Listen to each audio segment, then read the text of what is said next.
Hello student, welcome back to my channel. ये देखिए, ये हिंदी का पेपर है, कक्षा 7 का है, समय 1 घंटा है और दिनांक 17/9/2022 का है और 25 मार्क्स के हैं। ओके, अब यहाँ पे देखिए पहला क्वेश्चन, प्रश्नों के उत्तर लिखिए। उसमें कितने 5 क्वेश्चन दिए हुए हैं। इसमें पहला क्वेश्चन देखिए, हमें बिना सोचे समझे काम नहीं करना चाहिए।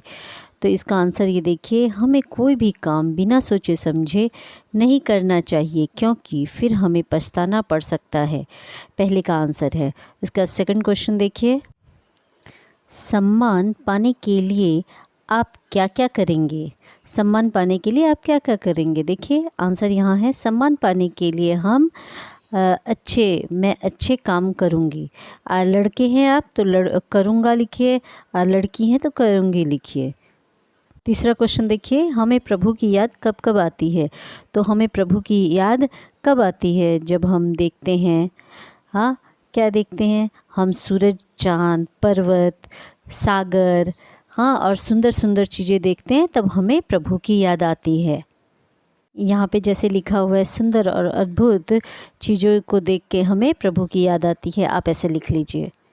आगे देखिए, फोर्थ क्वेश्चन देखिए, आधुनिक युग में संदेश भेजने के कौन कौन से साधन हैं। मतलब अभी के टाइम में हम जो मैसेज है वो कैसे कैसे भेज सकते हैं।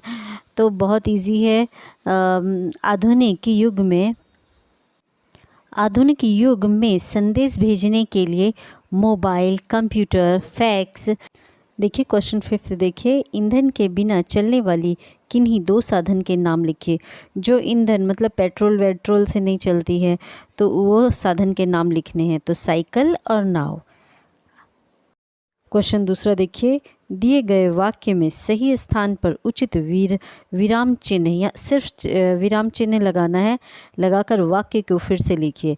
मतलब विराम चिन्ह लगा के फिर से लिखना है। तो देखिए पहला देखिए, युधिष्ठिर, भीम, अर्जुन, नकुल और सहदेव 5 पांडव थे।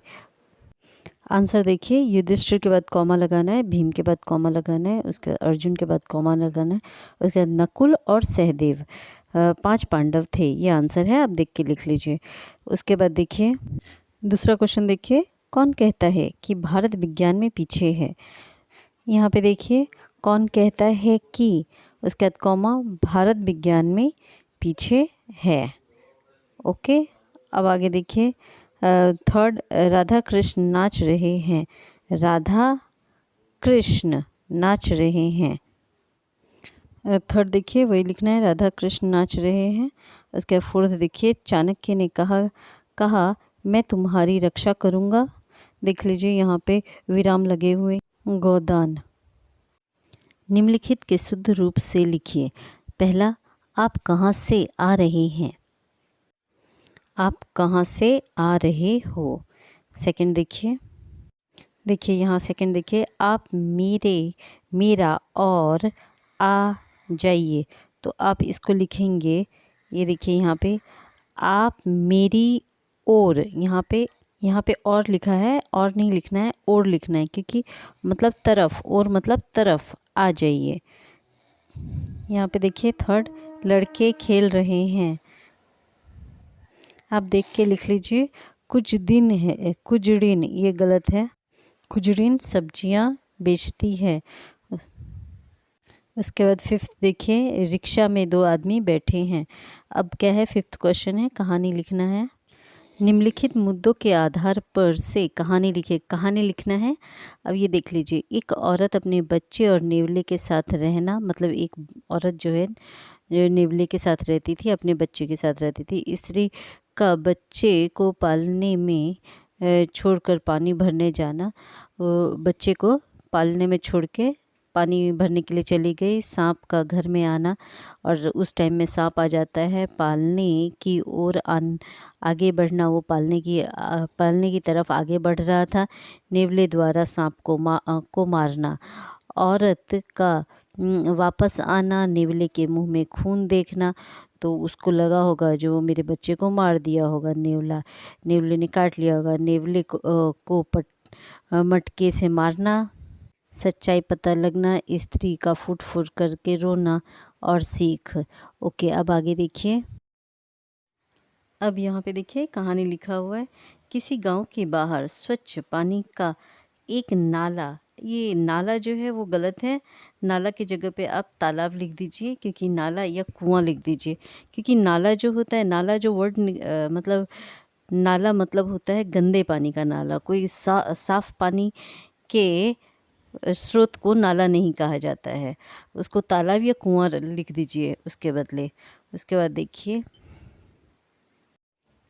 तालाब बहता था। तालाब से थोड़ी दूर पर ही एक घर था।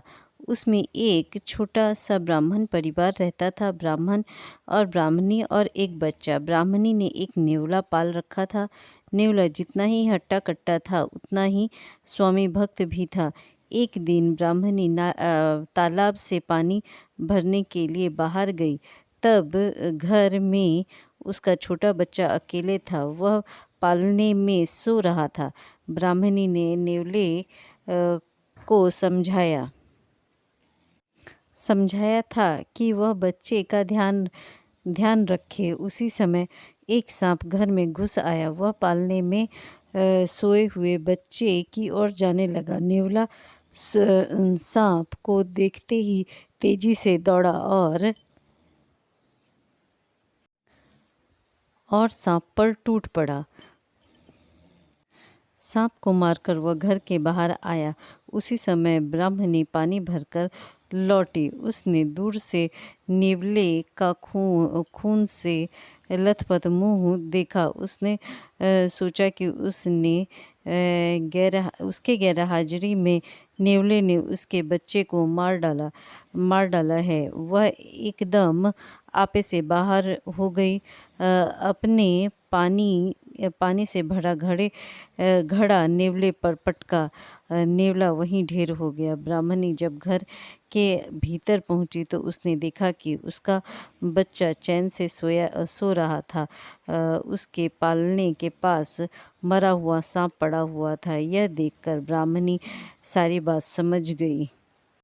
अपने बालक को बचाने वाले नेवले को मार डालने का उसे बड़ा दुख हुआ। सीख, बिना सोचे समझे कोई काम करने से पछताना पड़ता है। Thank you for watching my video. यदि आपको मेरी वीडियो आप मेरे चैनल पे नए हैं तो मेरे चैनल को सब्सक्राइब जरूर करिए, क्योंकि मैं ऐसे वीडियो बनाती रहती हूँ। और यदि आपको वीडियो अच्छा लगा हो तो ज़रूर लाइक करिए। Thank you for watching my video.